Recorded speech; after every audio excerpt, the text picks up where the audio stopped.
भानगढ़ का किला जहां शाम ढलते ही जाग उठती हैं आत्माएं।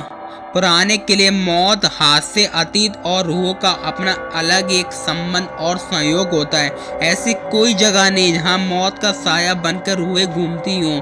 उन जगहों पर इंसान अपने डर पर काबू नहीं कर पाते हैं। दुनिया भर में ऐसी कई पुराने किले हैं जिनका अपना अलग ही काला अतीत है और यहाँ आज भी रूह का बास है। भानगढ़ का किला भारत में सबसे प्रेतवादी स्थानों के रूप में जाना जाता है और शायद सबसे बड़ा अनसुलझा रहस्य। आइए जानते हैं इस भूता किले के बारे में।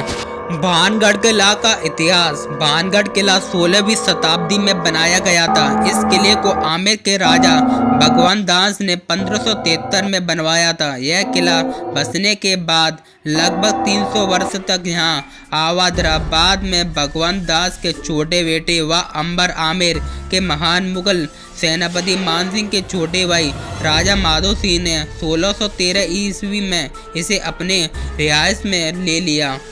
राजा माधो सिंह उस समय अकबर के सेना में जनरल के पद पर तैनात थे। उस समय भानगढ़ की जनसंख्या तकरीबन 10,000 थी। भानगढ़ का किला अपने बर्बाद होने के इतिहास और रहस्यमय घटनाओं के कारण मशहूर है। इस किले के उजाड़ होने के बारे में दो कहानियां प्रचलित हैं। पहली कहानी के अनुसार जहां भानगढ़ किले का निर्माण करवाया गया वह स्थान योगी वालुनाथ का तपस्थल माना जाता है। उसने इस वचन के साथ महाराजा भगवंत दास को भानगढ़ किले का निर्माण की अनुमति दी थी कि किले की परिचय किसी भी कीमत पर उसके तपस्थल पर नहीं पड़नी चाहिए। महाराजा भगवंत दास ने तो अपने वचन का मान रखा, किंतु उसके वंशज माधो सिंह ने इस वचन की अवहेलना करते हुए किले की ऊपरी मंजिलों का निर्माण करवाने लगे। ऊपरी मंजिलों का निर्माण के कारण योगी वालुनाथ के तपस्थल पर भानगढ़ किले की परछाई पड़ गई। ऐसा होने पर योगी वालुनाथ ने क्रोधित होकर श्राप दे दिया कि यह किला आबाद नहीं रहेगा। उसके श्राप के कारण यह किला उजड़ गया। दूसरी कहानी। ऐसा कहते हैं कि भानगढ़ की राजकुमारी रत्नावती बेहद ही खूबसूरत थी। उस समय उनके रूप की चर्चा पूरे राज्य में थी और साथ देश के कोने कोने के राजकुमार उनसे विवाह करने की इच्छुक रखते थे। उस समय उनकी उम्र महज 18 वर्ष ही थी। एक दिन वह अपनी सखियों के साथ इत्र की दुकान पर गई।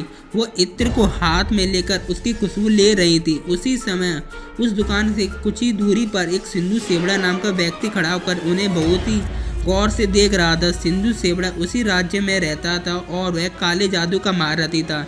ऐसा कहते हैं कि वह राजकुमारी को पागलों की तरह मन ही मन प्रेम करने लगा था।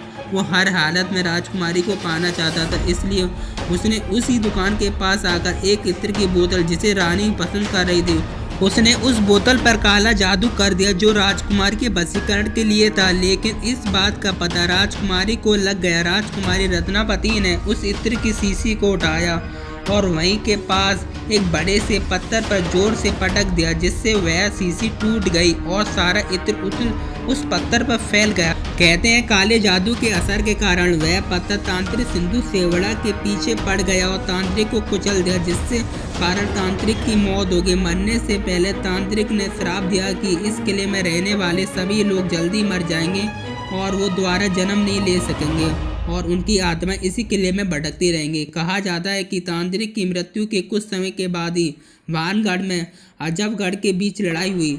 उस युद्ध में सभी लोग मारे गए, साथ ही राजकुमारी रत्नावती भी उस श्राप से नहीं बच पाई और उनकी मृत्यु हो गई। लोगों का मानना है कि भानगढ़ के किले में उनकी रूहें आज भी घूमती हैं। रात को किले के अंदर जाना वर्जित। लोगों की माने तो इस किले में रात में किसी के रोने और चिल्लाने की तेज आवाजें आती हैं। कई बार यहाँ एक साये को भी भटकते हुए देखने की बात कही गई है। इन बातों में कितनी सच्चाई है कोई नहीं जानता। रहस्यमय घटनाओं के कारण पुरातत्व विभाग द्वारा भानगढ़ किले के भूतिया घोषित कर दिया गया। किले के प्रवेश द्वार पर उनके द्वारा बोर्ड लगाया गया, जिसके अनुसार सूर्य उदय से पहले और सूर्य उदय के उपरांत किले में प्रवेश वर्जित है।